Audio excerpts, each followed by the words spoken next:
तो प्यारे बच्चों, आज हम पढ़ने जा रहे हैं आपकी पाठ्य पुस्तक का छठा अध्याय, जिसका नाम है रक्त और हमारा शरीर। इस अध्याय में बताया गया है कि जो रक्त है वो हमारे लिए क्यों ज़्यादा ज़रूरी है और रक्त की कमी से कौन कौन सी बीमारियां लगती हैं और जो रक्त होता है वो किस प्रकार बनता है।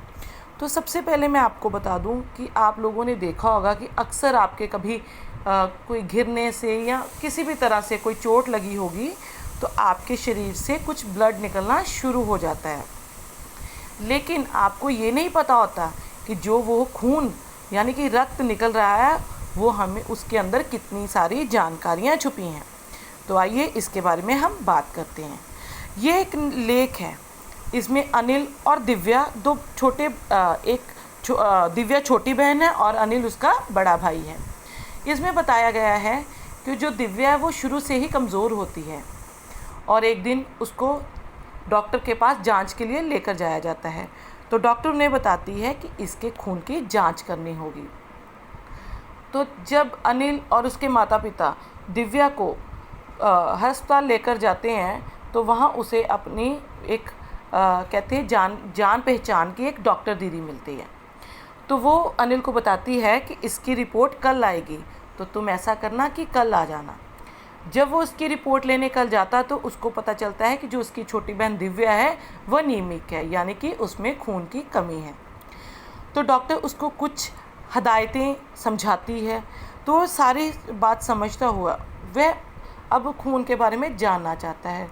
तो वो डॉक्टर से खून की कमी के बारे में पूछना शुरू कर देता है। तब डॉक्टर दीदी उसे बताती है कि इसके लिए हमें सबसे ज़्यादा ज़रूरी है खून के बारे में जानना। तो जो खून होता है वो 3 तरह का होता है। उसमें 3 तरह के कण पाए जाते हैं, red blood cell, white blood cell और तीसरा बिंबाणु यानी कि ब्लड प्लेटलेट्स। जब वो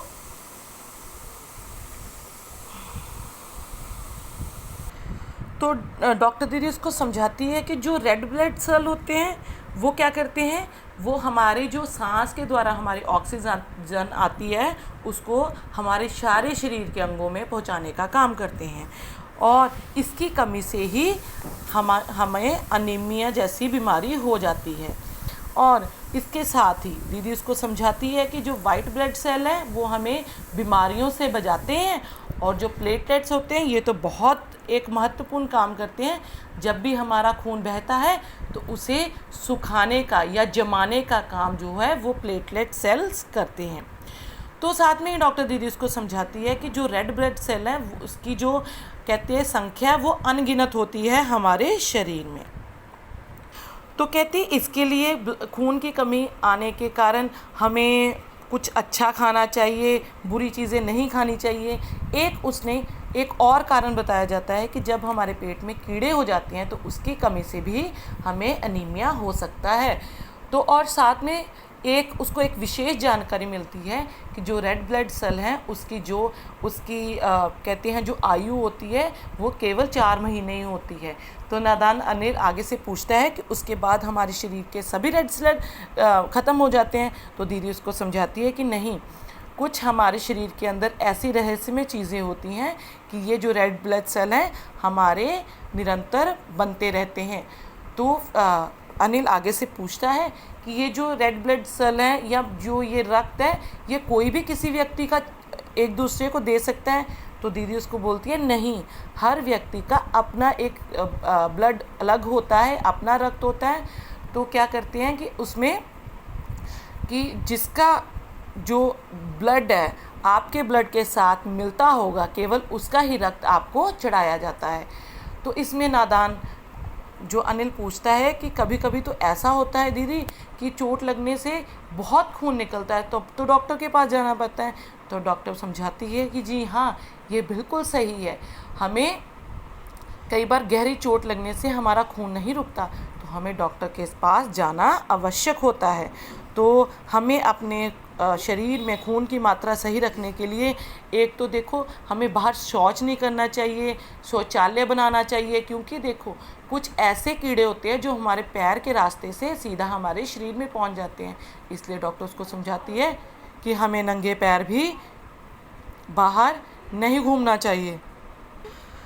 तब अनिल पूछता है कि ये जो ब्लड है हमें फिर कहाँ से मिलेगा। तो दीदी समझाती है कि अस्पतालों में या हॉस्पिटल में कुछ ब्लड बैंक्स बनाए जाते हैं।